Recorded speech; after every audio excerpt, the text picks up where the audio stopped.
Thanks for joining us, guys. Yeah. American Idiot, think back. Massive record, like 12 million copies. Massive tour around the world. 5 really big hits. It finishes. Do you look back and go, look what we achieved? Do you take stock when something like that ends? Yeah, I think you have to be grateful for, we were really fortunate, with what happened with us on the last album. So it's kind of overwhelming, but I think living in Oakland, there's also kind of grounds you, and there's a certain reality that kind of comes in that you have to people kind of smack you back into shape real fast. Mike, when you think about just before you were about to put that record out, because parts of it were pretty controversial, were you guys a bit nervous? Were you almost a bit scared about how America, let alone the rest of the world, was going to react? Well, yes and no. Yes in the sense that it was definitely provocative, but no in the sense that we had made a pact with each other to to stand behind it, and it's something we believed in. We were very by the time we finished the record, we were really happy with the way it sounded. So you made a pact on that. Apparently you made a pact on silence as well on this before you recorded it. We're not going to tell anyone that we're recording this. Is that something you've done in the past, like make pacts? This is what we're going to declare to each other, Well, I think it takes the pressure off, if you sort of do things, because there's so many, with YouTube and sort of what people, there's always cameras around with what bands seem to be doing. I think that there's a mystery about rock music that I think it needs to be there. Anyone from Led Zeppelin to the Clash and bands that I was really into, there was some kind of mystique about them. And I don't know if that's one thing we're trying to achieve or not, but it just kind of gets us into our element, and it kind of keeps the outside forces out. Yeah, right. So you take a break, I guess, after touring on American Idiot. Did you take a little time off?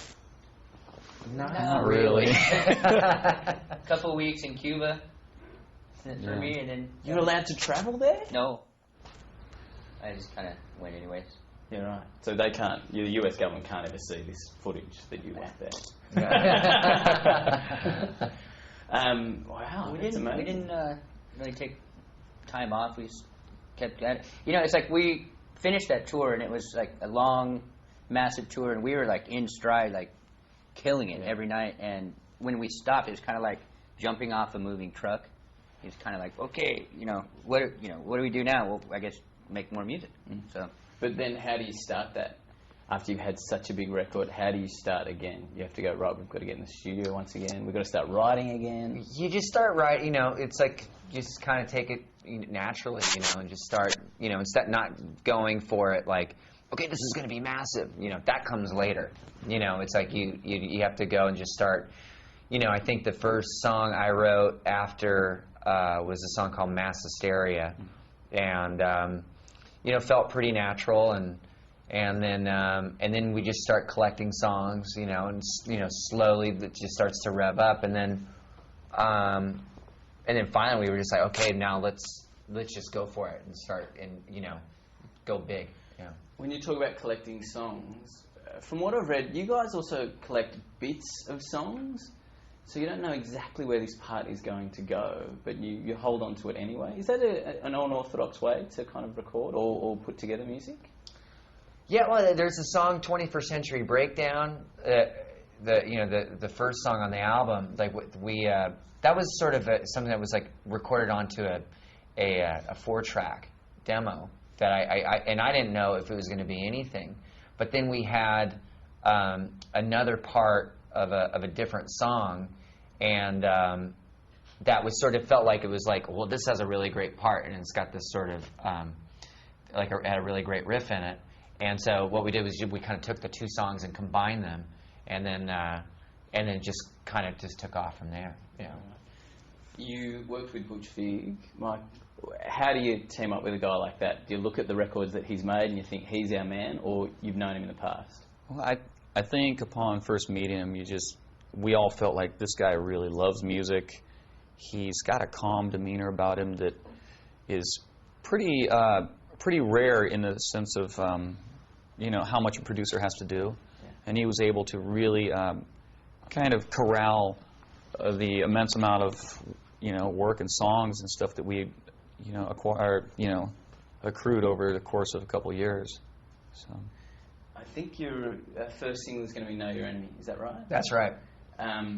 Why did you decide on that, and what sort of message did you want to put out there? As we're back. This is our first single. I think that song "Know Your Enemy" is sort of a call to arms, and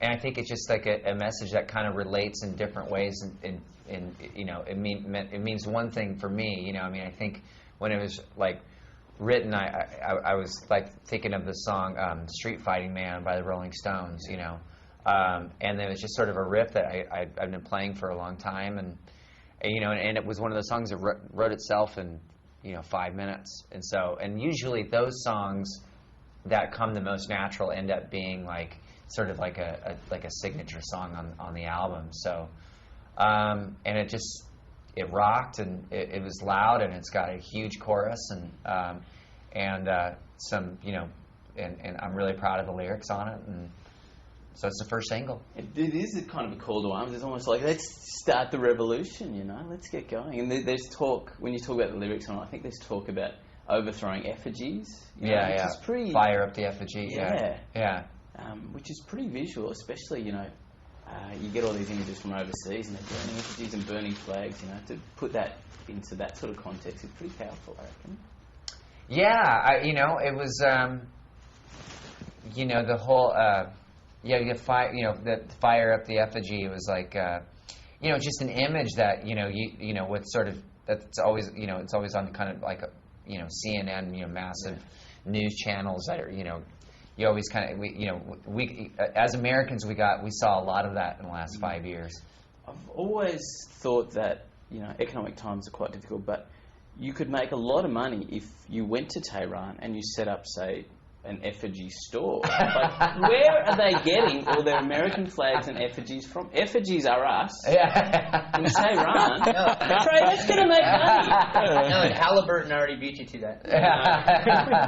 But somebody is selling them US flags. It may as well be us. They'll sell them the lighter fluid too. Exactly. It's your one-stop shop. Some the lighter fluid too. If you Wow. can't afford it, here's a George Bush voodoo doll.